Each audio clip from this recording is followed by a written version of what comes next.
جو گزشتہ 2 دن سے سندھ میں ہوا ہے اور جس پر بہت ہی زیادہ معاملات خراب ہوتے ہوئے نظر آ رہے ہیں۔ حیدرآباد میں ایک ہوٹل پر ایک مسئلہ ہوا جس کے نتیجے میں ایک سندھی نوجوان ہوٹل کے مالک کے ہاتھوں قتل ہوا ہے۔ سب سے پہلے تو اس پر سخت الفاظ میں مذمت کرتا ہوں اور اس معاملے کو جتنا بھی مذمت کی جائے وہ کم ہے۔ کسی صورت کسی کو ناحق خون کرنے کی اجازت نہیں دی جا سکتی۔ ابھی لائیو آنے سے پہلے میری سندھ کے قوم پرست لیڈرشپ سے بات ہوئی، ڈاکٹر قادر مکسی صاحب سے میری بات ہوئی، جناب ایاز لطیف پلیجو صاحب سے میری بات ہوئی، جناب سنان خان قریشی صاحب سے میری بات ہوئی۔ جو معاملہ ہوا ہے ہم سب کا باہمی اس پر اتفاق ہے کہ ہم اس کی مذمت کرتے ہیں۔ کسی صورت سندھ میں مزید لاشوں کے ہم متحمل نہیں ہو سکتے، جنازوں کے متحمل نہیں ہو سکتے، کسی کو جنازے گرانے کی اجازت نہیں دے سکتے۔ ہم مطالبہ کرتے ہیں کہ اس واقعے میں ملوث بندے کو فوری طور پر قرار واقعی سزا دی جائے، جوڈیشل انکوائری کروائی جائے۔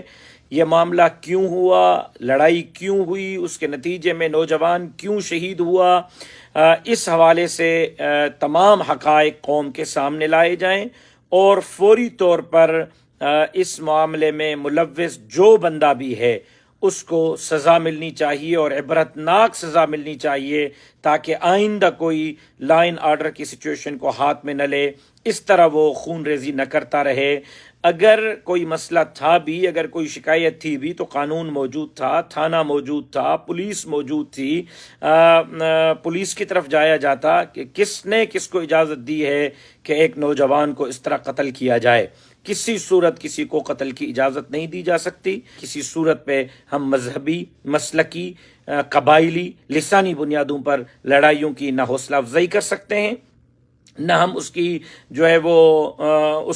وہ کسی کو اجازت دے سکتے ہیں، نہ ہم کسی کی اس حوالے سے وہ کوئی مدد اور معاونت کار بن کر اعلی کار بن سکتے ہیں۔ میں امید کرتا ہوں کہ جس طرح ہمیشہ سندھیوں نے مذہبی، مسلکی، لسانی، قبائلی بنیادوں پر لڑائیوں کو مسترد کیا ہے، اب بھی سندھ والے مذہبی، مسلکی، قبائلی، لسانی بنیادوں پر لڑائیوں کو مسترد کریں گے اور انشاءاللہ جو الیگل امیگرینٹس ہیں، باہر ممالک کے پناہ گزین ہیں، ان کے حوالے سے جلد آل پارٹیز کانفرنس ہوگی اور اس میں ایک مشترکہ اعلامیہ ہم سب دیں گے۔ جلتی پر تیل کا کردار ادا نہ کریں بلکہ آگ کو بجھانے، آگ لگانے والے نہ بنیں، آگ بجھانے والے بنیں، آگ بجھانے کا کردار ادا کریں۔ میں امید کرتا ہوں کہ انشاءاللہ العزیز ہماری سندھ جس طرح محبت کی سرزمین تھی اسی طرح محبت کی سرزمین رہے گی۔ حیدرآباد میں واقع تھیو ہے، اساں ان شے جی مذمت کیوں تا۔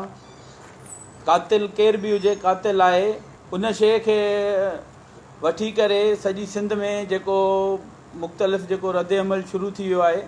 اساں سائیں جی ایم سید کھان وٹھی خان غفار خان آयल ماण्हुनि کے انہن کے پانجی دھرتی تے پناہ ڈنی سے، پانجی دھرتی تے انہن کے راہ آیو سے، پر دھرتی جو مالک ऐं वारिस اساں सिंधी आहियूं، ॿियो केर बि कोन्हे। केर धरतीअ ते रहण सां केर उतां जो मालिक न थी वेंदो। कयो थियो आहे, असां उनजी मज़म्मत कयूं था। GSN क़ौमी महाज़ तरफ़ां असां ही जेको लिसानी बुनियाद ते असां सिंधी माण्हुनि खे अलाए अॻु में ई सिंध अलाए के ॾुखे सूरत हाल मां गुज़री रही आहे, वरी असां सिंधी माण्हुनि खे अलाए कहिड़े तरफ़ वठी वञण जी साज़िश थी रही आहे।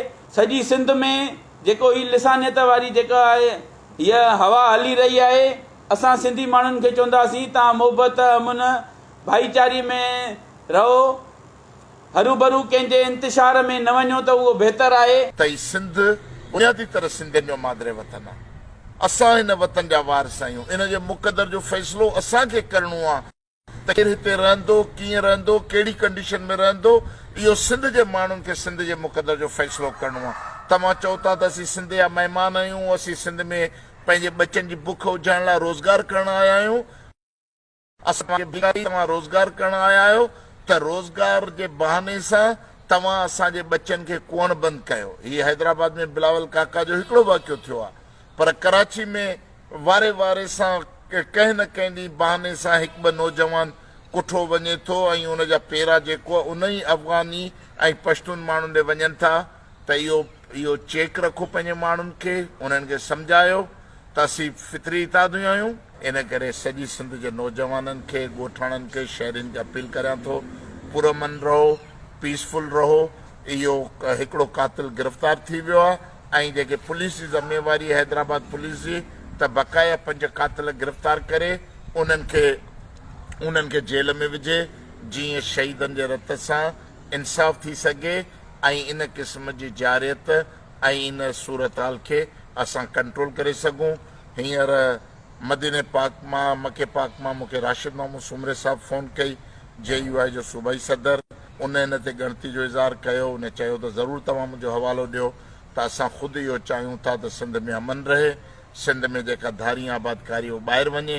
हाणे पीपल्स पार्टी नाच टपा करे पीपल्स पार्टी खे वोट ॾियो पिया, पर इहा ई पीपल्स पार्टी कराची में अफ़गान कॉलोनी रेगुलर करण जो बिल पास करे चुकी आहे। बिहारियुनि बंगालियुनि जी कॉलोनियुनि खे, बर्मियुनि जी कॉलोनियुनि खे रेगुलर करण लाइ बिल पास करे पिया। जेके माण्हू में वेही तव्हांजे वजूद जे ख़िलाफ़ साज़िशूं कनि था, उन्हनि जे लाइ तव्हां नथा उथो, उन्हनि जे लाइ ॿधी नथा कयो, उन्हनि जे गले खां पकिड़े इनकलाब नथा आणियो, उन्हनि खे वोट जी सियासत में धिका ॾेई तव्हां सियासत खां ॿाहिरि नथा कढो।